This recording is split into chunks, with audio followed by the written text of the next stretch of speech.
기도는 우리가 하나님께 드릴 수 있는 가장 아름답고도 놀라운 선물입니다. 하지만 솔직히 말하면 어릴 적부터 교회에서 기도하라고 배웠지만 왜 기도해야 하나요? 라는 질문에는 명확한 대답을 듣지 못한 적도 많았죠. 그래서 오늘 기도란 무엇이고 왜 꼭 필요한가? 이야기부터 시작해보려고 합니다. 기도는 하나님과 대화하는 거야. 어른들이 종종 말하죠. 기도는 하나님과 대화하는 거야. 맞아요. 정말 맞는 말이에요. 근데 여기서 한 가지 더 짚고 넘어가야 해요. 우리가 대화하는 그 하나님은 단순히 높은 분, 무서운 분, 명령만 하는 분이 아니에요. 하나님은 아버지이십니다. 그냥 아버지가 아니에요. 하늘에 계신 완벽한 사랑을 주시는 아버지세요. 우리가 기도하는 건 무언가를 얻기 위한 마법 주문이 아니라 사랑하는 아버지와 함께하는 시간이에요. 하나님께 전화를 건다면 한번 상상해 보세요. 하나님께 전화를 걸 수 있다면 어떨까요?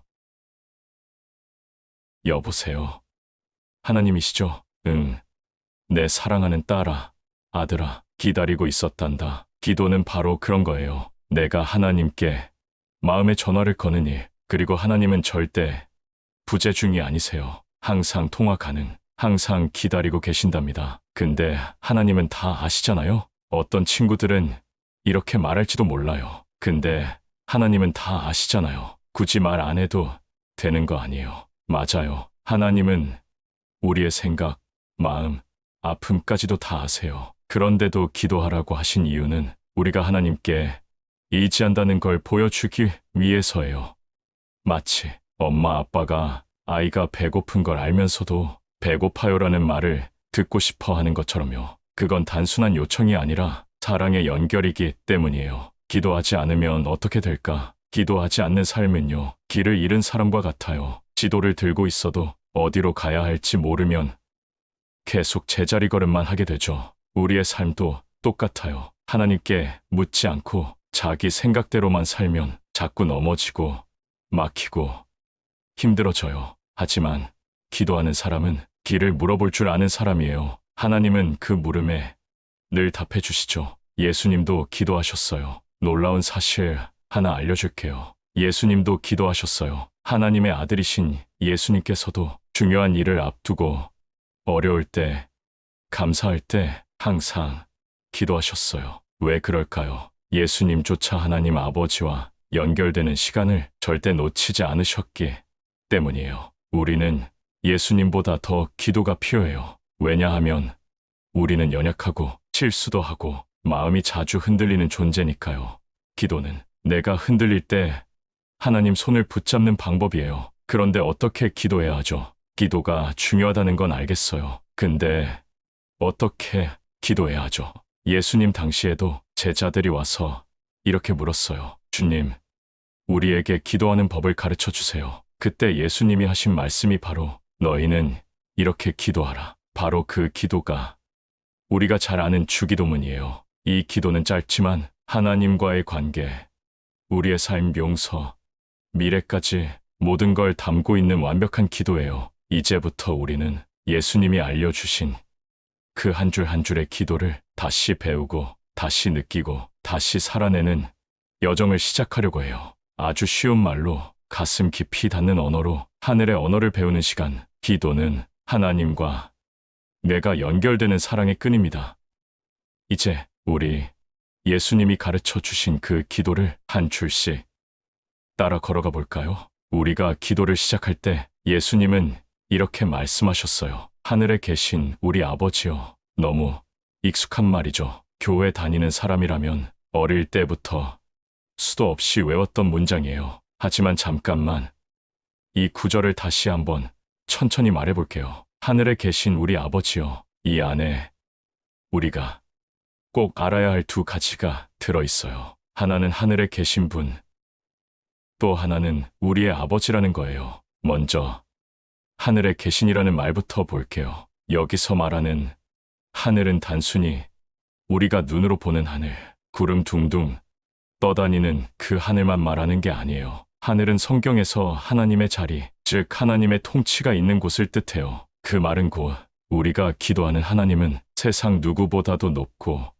강하고 위대한 분이라는 뜻이에요. 하나님은 땅에 묶인 분이 아니세요. 우리처럼 상황에 갇히지 않아요. 뉴스에 휘둘리지도 않고 시간에도 갇히지 않아요. 우리가 아무리 힘들고 복잡한 하루를 보내더라도 하늘에 계신 하나님은 모든 걸 보고 계시고 알고 계세요. 하늘에 계신 이 말은 그래서 우리가 아무리 지쳐 있어도 절대로 혼자가 아니라는 것을 알려줘요. 그리고 중요한 건 그 위대한 하나님이 나와 상관없는 신이 아니라 우리 아버지라는 사실이에요. 이제 그 다음 말로 가볼게요. 우리 아버지요. 자, 이 말은 정말 놀라운 말이에요. 구약 성경을 보면 하나님을 아버지라고 부르는 건 정말 특별한 일이었어요. 그런데 예수님은 제자들에게 기도를 가르칠 때 처음부터 이렇게 시작하셨어요. 하늘에 계신 우리 아버지요. 이 말은 단순히 하나님은 좋은 분이에요 라는 말이 아니에요. 예수님은 이렇게 말씀하신 거예요. 하나님은 너희를 정말 사랑하셔. 너희가 기도할 땐 멀리 있는 신을 찾는 게 아니야. 넌 하나님의 자녀니까 너희 아빠께 말하듯이 기도해. 그렇기 때문에 이 한마디는 기도의 태도를 완전히 바꾸는 말이에요. 어떤 사람들은 하나님을 무서운 분으로만 생각해요. 잘못하면 벌을 내리시는 분, 죄 지으면 그냥 벌 주시는 분처럼요. 하지만 예수님은 그렇게 가르치지 않으셨어요. 하나님은 우리의 아버지, 즉 가장 안전하고 가장 따뜻하며 언제든지 다가갈 수 있는 분이라고 말씀하셨어요. 우리의 기도는 무서워서 조심조심 하는 게 아니라 믿고 기대고 솔직하게 나아가는 것이에요. 그게 바로 아버지께 하는 기도죠. 그런데 여기서 하나 더 짚고 넘어가야 할 게 있어요. 예수님은 내 아버지여라고 하지 않으셨어요. 뭐라고 하셨죠? 우리 아버지여라고 하셨어요. 이게 정말 중요해요. 기도는요. 나 혼자만을 위한 것이 아니에요. 하나님은 우리 모두의 아버지세요. 그 말은 곧 내가 기도할 때 다른 사람도 함께 품어야 한다는 뜻이에요. 혼자만 잘 먹고 잘 살겠다고 기도하는 게 아니라 내 옆에 있는 사람, 가난한 사람, 힘든 사람, 외로운 사람을 함께 품고 기도하는 거예요. 기도는 공동체적인 언어예요. 나의 아버지가 아니라 우리의 아버지. 그래서 교회는 모여서 함께 기도하는 거예요. 같이 하나님께 나아가는 거예요. 우리 모두가 하나님 한 분 안에서 가족이니까요. 자, 정리해 볼게요. 하늘에 계신 우리 아버지요. 이 구절은 우리가 기도할 때 하나님이 어떤 분인지, 우리가 하나님과 어떤 관계인지, 혼자가 아닌 우리로서 기도해야 함. 이 세 가지를 기억하게 해줘요. 기도는 두려운 신 앞에서 벌벌 떠는 게 아니에요. 기도는 사랑하는 아버지 품에 안겨 솔직하게 마음을 꺼내는 거예요. 기도는 하나님, 지금 제 얘기 좀 들어주세요. 라고 말할 수 있는 용기를 주는 시간이에요. 이제 우리 오늘부터 기도를 시작할 때 이렇게 마음속으로 고백해 볼까요? 하나님, 당신은 멀리 계신 분이 아니라 지금 제 마음 안에 계신 아버지세요. 저는 당신의 자녀입니다. 그러니 지금부터 제 얘기를 들어주세요. 그 고백으로 시작하면 기도는 외우는 것이 아니라 살아있는 대화가 될 거예요. 우리가 주기도문을 할 때 하늘에 계신 우리 아버지여 다음으로 이렇게 말하죠. 이름이 거룩히 여김을 받으시오며. 어떻게 보면 조금 어려운 말이에요. 거룩히 여김을 받는다. 도대체 무슨 뜻일까요? 오늘은 이 한 문장이 기도에서 얼마나 중요한 고백인지, 그리고 우리의 마음을 어떻게 바꾸는지 아주 쉽게 풀어볼게요. 먼저 이름이라는 단어부터 생각해봐요. 우리가 사람을 부를 때 가장 먼저 사용하는 게 뭐죠? 그 사람의 이름이에요. 이름은 단순한 단어가 아니에요. 그 사람 자체를 나타내는 아주 중요한 말이에요. 예를 들어 엄마라는 이름을 들으면 그 사람의 얼굴, 성격, 목소리, 그리고 나를 안아주던 장면이 떠오르죠. 이처럼 하나님의 이름은 그분의 성품, 능력, 사랑, 모든 것을 담고 있는 상징이에요. 그래서 예수님은 기도를 시작하면서 가장 먼저 하나님의 이름이 거룩하게 여김을 받게 해달라고 가르치셨어요. 그럼 거룩하다는 건 뭘까요? 거룩하다는 말은 쉽게 말하면 다르다, 특별하다, 깨끗하다는 뜻이에요. 학교에서 가장 아끼는 연필이나 지우개를 이건 내 거야, 아무도 쓰면 안 돼 하고 숨겨놓은 적 있죠. 그게 바로 거룩하게 여기는 태도예요. 소중하게, 특별하게 다루는 거예요. 하나님의 이름이 거룩히 여김을 받는다는 건 하나님은 아무나처럼 다뤄지는 분이 아니고 정말 특별하고 존경받아야 할 분입니다. 라고 고백하는 거예요. 근데 이걸 꼭 하나님이 듣고 싶으셔서 그렇게 하라고 하신 걸까요? 아니에요. 이 고백은 사실 우리 마음을 바꾸는 고백이에요. 하나님의 이름을 거룩하게 생각하면 우리는 자연스럽게 내가 함부로 살 수 없다는 걸 알게 돼요. 예를 들어 볼게요. 어떤 친구가 자기 아버지를 무척 존경해요. 그 친구는 어떻게 행동할까요? 말도 조심하게 하고 아빠를 실망시키지 않으려고 나쁜 짓도 멀리할 거예요. 바로 그런 마음이에요. 하나님의 이름을 소중히 여기는 사람은 하나님을 실망시키는 삶을 살고 싶지 않게 돼요. 그게 바로 이름이 거룩히 여김을 받으시오며의 진짜 의미예요. 그렇다면 여기서 중요한 질문 하나. 하나님의 이름은 어디서 더럽혀질까요? 놀랍게도 하나님의 이름은 우리의 말과 행동 속에서 더럽혀지기도 해요. 예를 들어 나는 예수님 믿어요 하면서 거짓말하고 욕하고 다른 사람을 미워한다면 사람들은 뭐라고 할까요? 기독교인들은 저래? 하나님을 믿는다고 하면서 왜 저래? 그렇게 될 때 하나님의 이름이 세상에서 더럽혀지는 거예요. 그래서 우리가 이 기도를 드릴 때는 단순히 입으로 말하는 게 아니라 삶으로 고백해야 하는 거예요. 하나님, 제 말과 행동이 당신의 이름을 더럽히지 않게 해주세요. 이게 진짜 기도예요. 이제 다시 천천히 말해볼까요? 이름이 거룩히 여김을 받으시오며 이 말은 결국 이렇게 풀 수 있어요. 하나님, 당신의 이름이 사람들에게 가볍게 여겨지지 않게 해주세요. 제 삶을 통해 사람들이 하나님을 진짜 멋진 분이라고 느끼게 해주세요.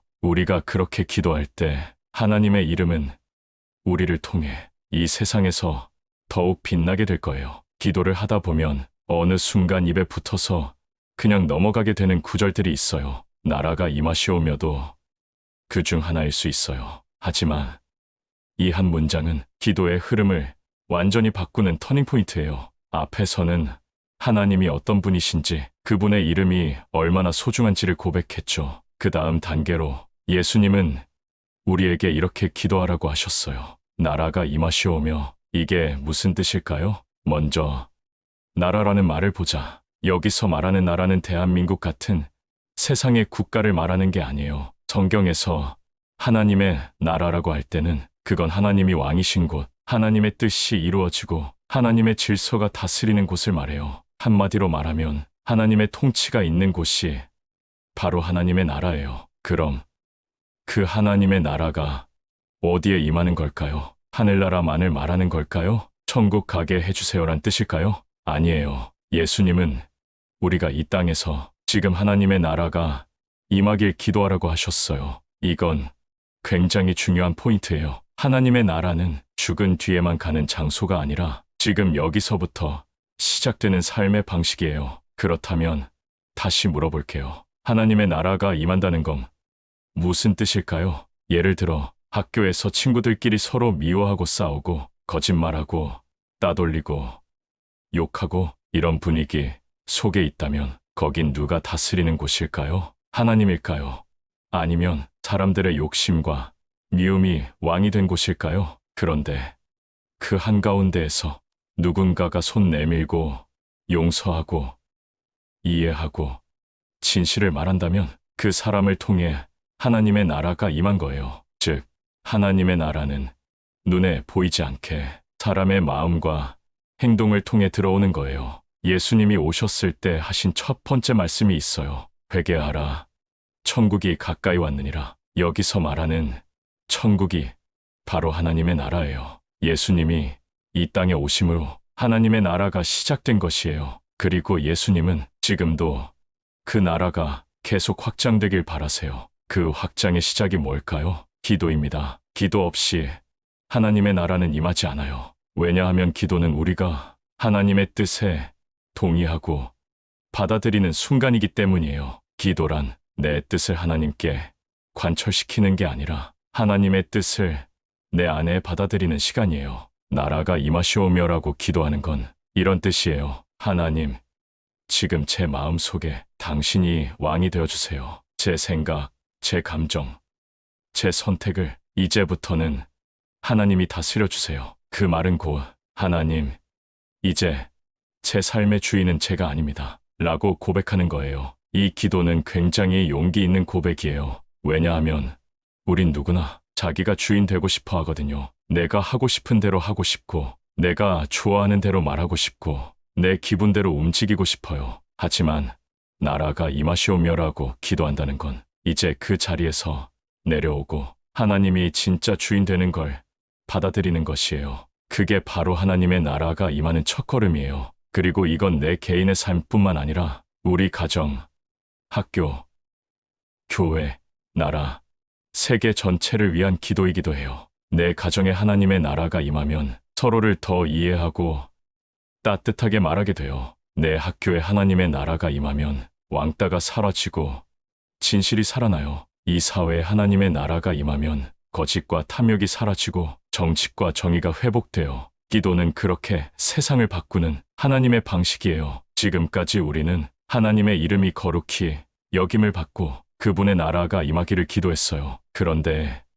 이 다음에 이어지는 기도는 그 나라가 어떻게 임하는지를 구체적으로 말해요. 바로 이거예요. 뜻이 하늘에서 이루어진 것 같이 땅에서도 이루어지이다. 이 구절도 우리가 자주 외우지만 정말 깊게 생각해 볼 기회는 많지 않았을 거예요. 그래서 오늘은 이 한 문장 안에 담긴 기도의 핵심, 특히 하나님의 뜻에 대해 이야기해 볼게요. 먼저 여기서 말하는 뜻이 뭘까요? 뜻이라는 말은 마음속에 품고 있는 생각, 계획, 의지를 말해요. 예를 들면 엄마가 오늘은 집 청소하는 날이야 라고 말하셨다면 그게 바로 엄마의 뜻이에요. 그리고 아이가 그 뜻에 순종해서 청소기를 돌리고 장난감을 치운다면 그건 엄마의 뜻이 이루어진 것이에요. 그렇다면 하나님의 뜻이 이루어진다는 건 하나님이 원하시는 일들이 이 세상에서 실제로 행동으로 실현되는 것이에요.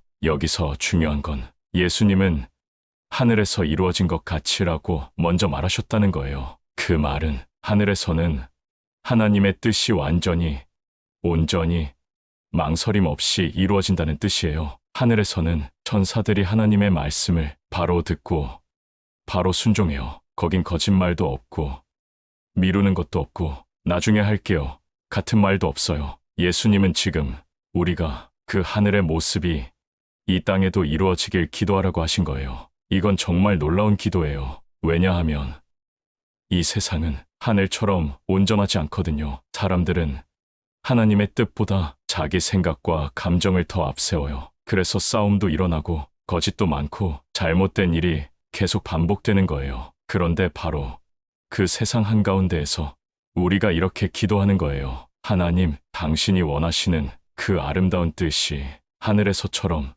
이 땅에서도 그리고 제 삶에서도 이루어지게 해주세요. 이 기도는 단순한 소망이 아니라 내가 하나님의 뜻을 따르겠습니다라는 결단이에요. 여기서 잠깐 이런 질문을 해볼 수 있어요. 하나님의 뜻은 항상 좋은 건가요? 정답은 네예요. 하나님의 뜻은 언제나 선하고 완전하고 사랑이 가득해요. 그런데 우리가 그 뜻을 받아들이기 어려운 이유는 우리 뜻과 다를 때가 많기 때문이에요. 예를 들어 볼게요. 어떤 아이는 게임을 더 하고 싶어 해요. 그게 자기 뜻이에요. 하지만 부모님은 이제 그만하고 자자라고 말하죠. 왜냐하면 내일 아침 피곤하지 않게 하려고 건강을 위해서 그런 거예요. 그게 부모님의 뜻이에요. 처음엔 속상하고 아쉽지만 시간이 지나면 아, 부모님이 나를 생각해서 그랬구나 하고 알게 되죠. 하나님의 뜻도 그래요. 지금 당장은 이해가 안 돼도 우리를 위한 최고의 계획이에요. 그래서 우리가 이렇게 기도하는 거예요. 하나님, 제 뜻보다 당신의 뜻이 더 낫습니다. 제가 원하는 게 아니라 당신이 원하시는 걸 선택하게 해주세요. 이 기도는 쉽지 않지만 가장 강력한 기도예요. 왜냐하면 이 기도는 하나님의 뜻을 나의 삶의 기준으로 삼겠다는 고백이니까요. 그리고 또 한 가지 중요한 게 있어요. 이 기도는 단지 나 자신만을 위한 게 아니라 세상을 위한 기도예요. 우리가 사는 이 땅에 하나님의 뜻이 이루어지기를 바란다는 건 세상의 정직이, 사랑이, 진실이, 용서가 넘치기를 바라는 거예요. 그 뜻은 배고픈 이들이 밥을 먹고 억울한 이들이 위로받고 힘없는 이들이 보호받는 세상이에요. 그게 바로 하나님의 마음, 그리고 하나님의 뜻이에요. 이 기도를 반복하면 우리는 점점 하늘을 닮은 사람이 되어가요. 하늘처럼 말이 바르고 생각이 선하고 사랑이 넘치는 사람으로 변해가는 거예요. 그리고 그렇게 살아가는 사람을 통해 하나님의 뜻은 이 땅에서도 이루어지게 돼요. 마무리하면서 다시 고백해 볼게요. 하나님, 제 안에도, 우리 가정에도, 이 나라에도 하늘처럼 당신의 뜻이 이루어지게 해주세요. 제가 그 뜻에 순종하는 사람이 되게 해주세요. 이 기도는 하나님의 뜻이 하늘에만 머물지 않고 우리 삶 전체를 뒤덮도록 여는 열쇠예요. 기도를 하다 보면 우리가 제일 먼저 말하고 싶은 게 바로 이거죠. 하나님, 저에게 이것 좀 주세요. 이번 시험 잘 보게 해주세요. 돈 좀 생기게 해주세요. 밥 먹고 살게 해주세요. 예수님은 그런 기도를 막지 않으셨어요. 오히려 정반대로 말씀하셨어요. 그렇게 기도하라고 하셨어요. 오늘 우리에게 일용할 양식을 주시옵고, 이 말은 단순히 먹을 것 주세요가 아니에요. 지금 당장 필요한 것을 하나님께 의지해서 구하는 마음을 배우는 기도예요. 먼저 단어 하나하나 뜯어볼게요. 첫 번째, 오늘. 예수님은 이번 달도 아니고 앞으로 1년치도 아니고 오늘이라고 하셨어요. 이게 뭘 의미할까요? 하나님은 우리가 오늘에 집중하기를 원하세요. 내일 걱정은 내일 가서 하고 오늘은 오늘에 집중하라는 거예요. 왜냐면 우리는 너무 자주 아직 일어나지도 않은 내일 때문에 오늘을 망쳐버리거든요. 걱정, 불안, 미래에 대한 두려움, 이런 것들이 오늘을 앗아가요. 하지만 하나님은 말씀하세요. 얘야, 나는 오늘 필요한 건 오늘 줄게. 너는 오늘만 나를 신뢰해주면 돼. 두 번째는 우리에게예요. 여기서도 예수님은 나에게가 아니라 우리에게라고 하셨어요. 나 혼자만 잘 살게 해달라는 기도가 아니에요. 우리 가족, 친구, 이웃, 그리고 세상의 모든 사람이 함께 먹고 살아가게 해달라는 기도예요. 그러니까 이건 내 입만 채우는 기도가 아니라 내 주변까지 바라보게 만드는 기도예요. 만약 내가 매일 밥을 잘 먹고 있는데 옆집 친구가 배고프다면 그 친구를 위해 함께 기도하는 게 이 구절에 담긴 뜻이에요. 그리고 더 나아가면 기도만 하지 않고 내가 가진 걸 조금 나누는 데까지 이어지면 하나님의 뜻은 훨씬 더 깊게 이루어지는 거죠. 세 번째는 일용할 양식이에요. 여기서 일용하다는 말은 하루치, 오늘 사용할 만큼이라는 뜻이에요. 조금 이상하지 않나요? 왜 예수님은 많이 주세요가 아니라 하루치만 주세요라고 가르치셨을까요? 그 이유는 간단해요. 하나님을 날마다 신뢰하라는 의미예요. 성경에 보면 이스라엘 백성이 광야에서 40년을 지낼 때 하나님이 하늘에서 만나라는 음식을 내려주셨어요. 그 만나를 하루에 한 번 딱 하루치만 거두게 하셨어요. 더 많이 가져다 두면 다음 날 썩어버렸어요. 왜 그랬을까요? 하나님은 그들에게 나는 너희에게 매일 먹을 걸 줄 수 있는 하나님이다. 그러니 나를 믿어라. 이걸 가르치신 거예요. 오늘도 하나님을 신뢰하고 내일도 하나님을 신뢰하고 그렇게 날마다 하나님과 함께 걸어가는 훈련이 바로 이 기도예요. 이 기도는 우리에게 돈이 많고 적음을 따지기 전에 하나님이 나의 공급자라는 사실을 고백하게 해요. 세상은 자꾸 우리에게 말하죠. 내가 벌어서 살아야 해. 내가 책임져야 해. 돈 없으면 끝장이야. 하지만 예수님은 우리가 이렇게 기도하길 바라세요. 하나님, 저는 당신 없이는 아무것도 아닙니다. 그러니 오늘 저에게 필요한 것을 주세요. 그리고 그 공급을 믿겠습니다. 이 고백은 우리의 마음을 겸손하게 만들어요. 그리고 우리를 하나님 중심의 삶으로 이끌어줘요. 마지막으로 이 기도는 단순함의 훈련이기도 해요. 많은 걸 가지는 게 행복이 아니라 하루에 필요한 것에 감사할 수 있을 때 진짜 평안이 찾아온다는 걸 배우는 기도예요. 하나님, 오늘 하루 잘 지낼 수 있게 해주셔서 감사합니다. 내일은 내일 생각할게요. 오늘은 지금 이 순간은 충분합니다. 이 기도가 삶에 깊게 자리 잡으면 우린 더 이상 불안에 끌려다니지 않아요. 기도라는 건 결국 하나님과 나 사이의 관계를 회복하는 시간이죠. 그런데 사람과 사람 사이도 마찬가지예요. 진짜 기도는 하나님과만 잘 지내는 게 아니라 사람들과도 잘 지낼 수 있게 나를 변화시키는 기도예요. 그래서 예수님은 이렇게 기도하라고 하셨어요. 우리가 우리에게 죄 지은 자를 사하여 준 것 같이 우리 죄를 사하여 주시옵고. 먼저 이 문장을 더 쉽게 말해볼게요. 하나님, 제가 다른 사람의 잘못을 용서한 것처럼 하나님도 제 잘못을 용서해 주세요. 놀랍지 않나요? 이건 단순히 하나님, 용서해 주세요가 아니에요. 저도 용서했으니 하나님도 저를 용서해 주세요라고 말하고 있는 거예요. 이 말 안에는 엄청난 책임이 따라요. 이 기도를 드리려면 먼저 내가 누군가를 용서했는지 돌아봐야 해요. 그런데 여기서 조금 마음이 불편해질 수 있어요. 왜냐하면 우리는 용서가 너무 어렵거든요. 누가 나에게 상처 줬을 때, 나를 무시했을 때, 배신했을 때 그 사람을 미워하고 속으로 벌 받았으면 좋겠다고 생각하고 말은 안 해도 속으로 분노가 쌓여요. 그런데 예수님은 그걸 알고 계셨어요. 그래서 일부러 이 기도를 넣으신 거예요. 용서하지 않고는 우리도 온전히 용서받을 수 없다는 걸 알리기 위해서요. 하나님은 정말 좋으신 분이에요. 우리 죄를 다 용서해 주시죠. 하지만 한 가지 원칙이 있어요. 용서받고 싶으면 너도 다른 사람을 용서해라. 왜일까요? 그건 하나님이 조건을 거시는 분이기 때문이 아니라 용서라는 게 흐름이기 때문이에요. 하나님께 받은 용서가 내 마음에서 막혀버리면 그건 진짜 용서가 아니에요. 예를 들어볼게요. 큰 강물에서 물이 흘러오는데 내가 물이 흐르는 통로를 막아버리면 내 집도 마르죠. 하나님의 용서는 흐르게 해야 해요. 나를 거쳐 다른 사람에게로. 그럴 때 진짜로 그 용서는 살아있는 힘이 돼요. 하지만 현실은 어떨까요? 솔직히 너무 힘들죠. 그 사람이 나한테 한 짓을 생각하면 절대 용서 못해요. 맞아요. 예수님도 그걸 아셨어요. 그래서 이렇게 기도하라고 하신 거예요. 내가 할 수 없으니까 하나님의 도우심을 구하며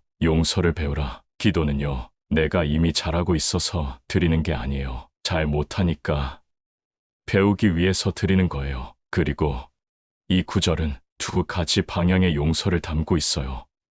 첫째, 다른 사람을 용서하는 것. 하나님, 그 사람이 나에게 잘못했지만 제가 미워하는 마음을 내려놓겠습니다. 저도 용서받았으니 용서하겠습니다. 둘째, 하나님께 용서를 구하는 것. 하나님, 제가 잘못한 일들 숨기지 않고 고백합니다. 용서해 주세요. 하나님은 우리가 어떤 실수를 했든 얼마나 엉망이었든 진심으로 회개하면 항상 용서하세요. 그건 변하지 않아요. 그럼 용서한다는 건 구체적으로 뭘까요? 용서는 그 사람이 한 일이 괜찮았어라고 말하는 게 아니에요. 그 사람이 옳았어라고 인정하는 것도 아니에요. 그 일은 여전히 아프고 틀렸지만 내 마음에서 그 사람을 끌어내려 심판자가 되는 걸 멈추는 것. 그게 용서예요. 다시 말하면 그 사람에 대한 심판을 하나님께 맡기는 것. 하나님, 저는 내려놓겠습니다. 이제 저 사람이 어떻게 될지는 하나님 손에 맡깁니다. 그때 내 마음에 평안이 찾아와요. 미움이 내 안을 더 이상 썩히지 못해요. 그리고 이 기도를 드릴수록 우리는 두 가지를 배워가요. 첫째, 하나님은 언제든지 나를 용서하시는 분이라는 사실. 둘째, 내가 받은 그 용서를 누군가에게 흘려보낼 책임이 있다는 사실. 용서는 내가 좋아서 하는 게 아니에요. 하나님을 믿기에, 그리고 나도 용서받았기에 그 은혜를 다른 사람에게 나누는 거예요. 우리가 주기도문을 따라 기도할 때 이 문장은 특히 좀 어려운 느낌이 들 수 있어요. 우리를 시험에 들게 하지 마시옵고. 시험, 이건 무슨 뜻일까요? 먼저 여기서 말하는 시험은 학교에서 보는 그 시험이 아니에요. 성경에서 말하는 시험 테스트. 유혹 시험은 내 믿음이 흔들릴 수 있는 상황을 말해요. 예를 들어 거짓말을 하고 싶어질 때, 화를 참기 힘들 때, 정직하지 못한 방법으로 이익을 보고 싶을 때, 그 모든 상황이 시험이에요. 그럼 질문이 생겨요. 하나님이 우리에게 시험을 주시는 거예요? 아니에요. 성경은 분명히 말해요. 하나님은 아무도 시험하지 않으신다. 야고보서 1장 13절. 하나님은 유혹을 주시는 분이 아니세요. 우리를 넘어뜨리려고 시험하시는 분이 절대 아니에요. 그럼 왜 우리가 이런 기도를 드릴까요? 하나님, 저를 시험에 들게 하지 마세요. 그건 바로 우리가 얼마나 쉽게 흔들리는 존재인지 알고 있기 때문이에요. 이 기도는 이렇게 고백하는 거예요. 하나님, 저는 아직 믿음이 연약해요. 작은 유혹 앞에서도 넘어질 수 있어요. 그러니까 제발 제가 그런 상황에 빠지지 않게 도와주세요. 예수님이 이 기도를 가르쳐 주신 이유는 우리가 연약함을 인정하게 하기 위해서예요. 이건 겸손의 기도예요. 하나님, 저는 강한 사람 아닙니다. 제가 혼자 이겨낼 수 있는 힘도 없어요. 그러니까 미리 막아주세요. 그 길에 들어서지 않게 해주세요. 성경에서 시험에 빠졌던 사람들 이야기를 보면 그들이 원래 나쁜 사람이어서 그런 게 아니에요. 베드로는 예수님을 3번이나 부인했죠. 그 전에는 절대 안 그럽니다. 했지만 결국 무너졌어요.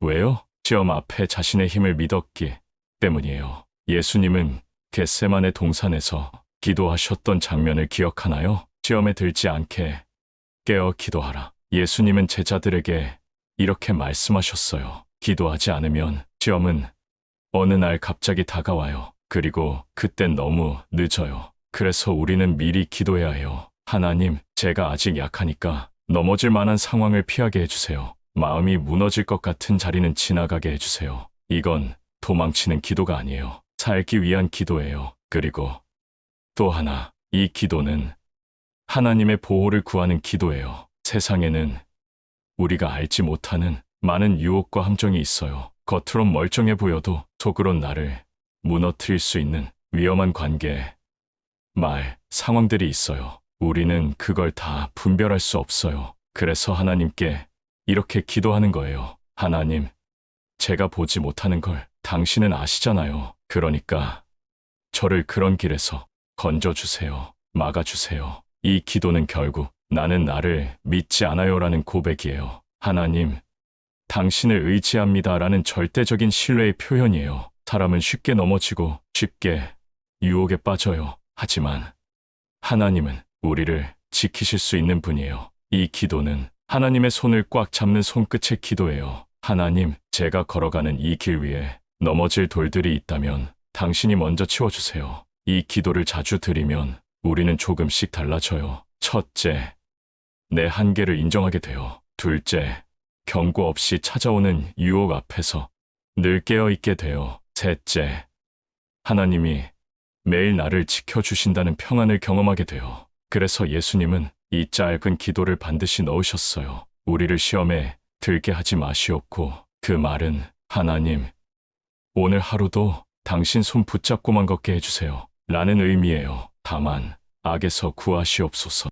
이 말은 기도의 마지막으로 가기 전 절박한 탄식이자 강력한 외침이에요. 우리 마음속에도 우리 세상 한복판에도 악이라는 것이 존재하죠. 예수님은 우리 삶에 어떤 문제가 가장 위협적인지 아셨어요. 그래서 말씀하신 거예요. 기도의 끝에서 악을 향해 하나님께 구하라. 그럼 여기서 먼저 물어볼게요. 악이 뭐예요? 우리는 악하면 무섭게 생긴 나쁜 사람, 도둑, 살인자, 거짓말쟁이, 사기꾼 이런 걸 떠올릴 수 있어요. 하지만 성경에서 말하는 악은 그보다 훨씬 더 깊고 넓은 개념이에요. 악이란 하나님 없는 상태에서 인간이 흘러가는 모든 어둠을 말해요. 자기밖에 모르고 이기적이고 진실보다 거짓을 택하고 미움과 욕심에 휘둘리고 사랑을 버리고 죄를 아무렇지 않게 반복하고 이 모든 것들이 악의 본질이에요. 성경은 말해요. 이 세상은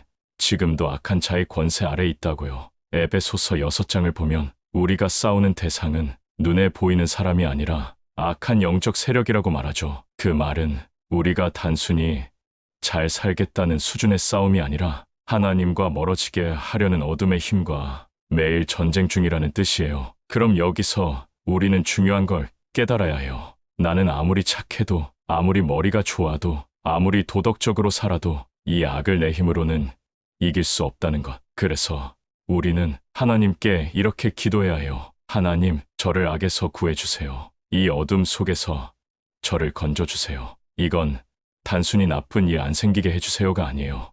이건 제 마음 속에서 자라나는 악한 생각, 그 미움, 시기, 교만, 거짓, 두려움에서 하나님, 저를 끌어내주세요라는 고백이에요. 이 기도는 정직한 자만이 드릴 수 있어요. 왜냐하면 이 기도는 이렇게 고백하는 거니까요. 하나님, 저는 괜찮은 사람이 아닙니다. 저 안에도 악이 있어요. 겉으로는 멀쩡해 보여도 속으론 자주 흔들리고 무너지고 죄를 좋아할 때도 있어요. 그러니 그 악에 빠지지 않게 도와주세요. 그 악한 길에서 저를 구해주세요. 또 하나 중요한 점, 이 기도는 혼자 싸우는 게 아님을 고백하는 기도예요. 우리는 자주 착각하죠. 나는 착하게 살고 있으니까 괜찮아. 저 사람만 악하지.